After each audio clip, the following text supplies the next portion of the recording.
and welcome back to another edition of Rich T Racing. Now it's Friday night, I have myself a beer and obviously my hair is still very long because I haven't been able to get to a barber's in a very, very long time. But no matter, because we have some more F1 2020 news. Now obviously the last time I spoke about F1 2020, yeah, that didn't go so well. So we'll move on from that. But this time we're looking at the new Hanoi Street Circuit, or the Hanoi Circuit, or whatever it is you want to call it. And yeah, I'm gonna have a look at it. I have not seen this before, so if I just let me just see what's going on here. Here we go then, Peggy 3.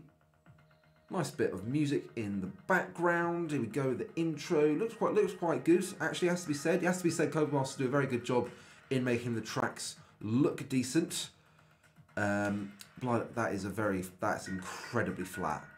Jesus, that's so flat. So, okay, anyway, so we're on board with, I think this is Charles Leclerc in the Ferrari, up to 8th gear, down into turn 1, brake at the 100-meter board, slow it right down into second, very slow through there. Now onto the cockpit cam, and little bit of oversteer there. So obviously got a bit of a challenge through there. So now we're coming on to, is this the second straight, the one with the massive DRS? And I think it is. I could be wrong. I've been wrong before. So there he goes down into where are we now? I'm not entirely sure where we are at the moment, but it's looks like a very similar section to the one we just came through. Run it over the curb.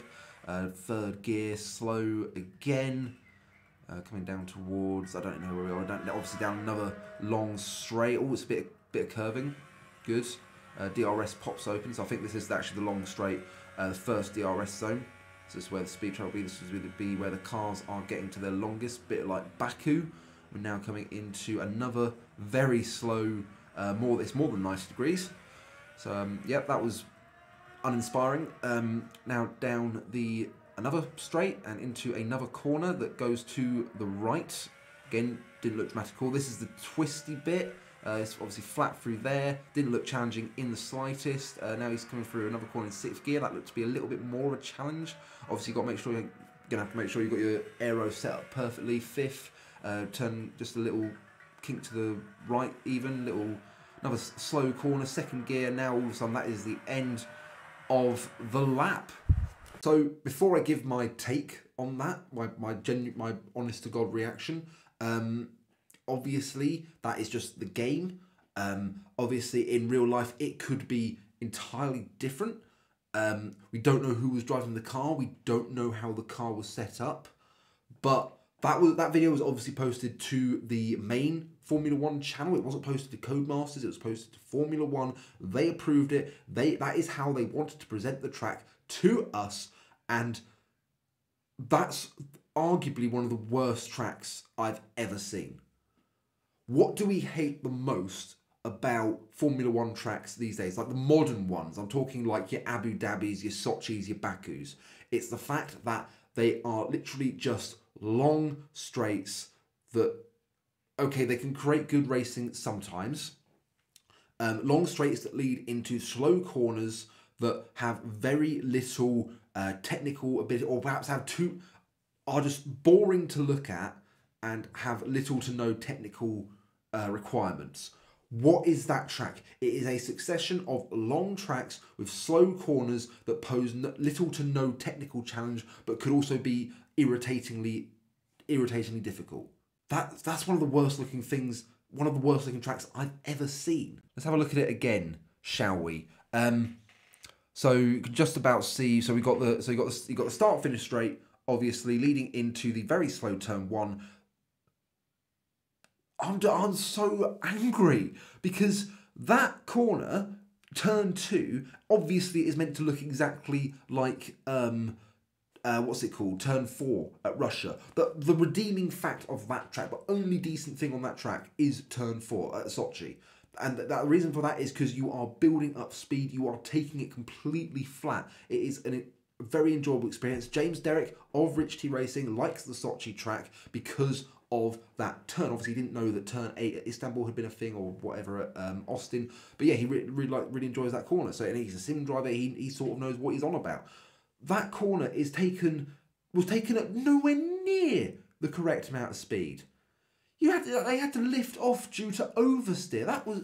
That's pathetic. And then, okay, so then it leads down to a long straight with no DRS. Then it goes into that very similar section to turn 1 and 2. Then you come down onto another long straight. Like, the thing we don't like in Formula 4, our Formula 1 tracks, is straight after straight that leads into slow corners. And drivers don't like it, fans don't like it, hardcore fans, like myself, I suppose, we hate DRS. We don't like it. I want it gone. Been watching a load of old Grand Prix. One of the best things about it is that there is no DRS. You actually use the car's aerodynamics and pull off genuine overtakes. That's not going to happen at this track. It's just going to be DRS. So it's like, oh, okay, Lewis Hamilton coming up. He's got to fight through the field. It could be really exciting. No, don't worry. He's got DRS. He's got the longest DRS zone in the history of mankind to overtake pretty much everyone. And then, so you go through. You go through the straight bit, and then you're meant to go into a fun technical bit. That technical bit had nothing to it at all.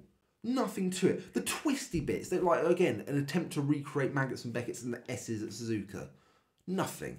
Absolutely nothing. It was just a couple of turns of the wheel, then you go to the left, then you have the sort of downshift for the right, then you go, it's literally the same corner, right, left, right, and then a slow bit at the end that looks a little bit like Austin.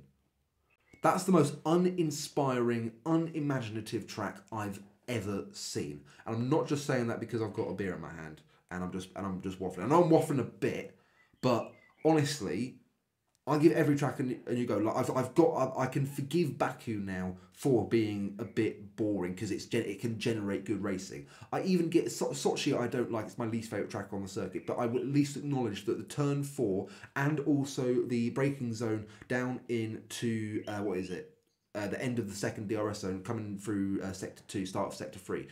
Those are two good bits. Abu Dhabi, at the very least, has a good sector 1. And the DRS zones, the back-to-back DRS zones work for that track. But as for that, again, caveats aside, don't know what the track, don't know who was driving it, don't know how the car's been set up, but that's how they present it to us. It looks awful. I hope I get proved wrong. I want it to do well. I would love to, because I would love to go to Vietnam, and to be able to go to the Grand Prix would be fantastic. But as a track, that is, as it's been presented, for me, that is absolutely horrific. And that's all I want to say about that. I think I'm not alone. I think I saw some comments on Facebook which led me to watch it and record it as I went. It said it just looked awful. I know that James Derrick and Mr. James Pritchard would both hated it. I'm sure Madame Susanna Gutsold also hated it, of Rich T Racing, of course. But yeah, I think if that track does not generate good racing, it will be falling to exactly the same scenario as India and Korea, because that's awful. I'm sorry. As it's been presented to us, that's awful. Not a chance for me. But yeah, anyway, that's the rant over. Thank you very much for watching. If you have watched this and you did enjoy it, please be sure, as always, to like, comment, subscribe, all that jazz. And the final thing we need to say now is ta-ta and farewell.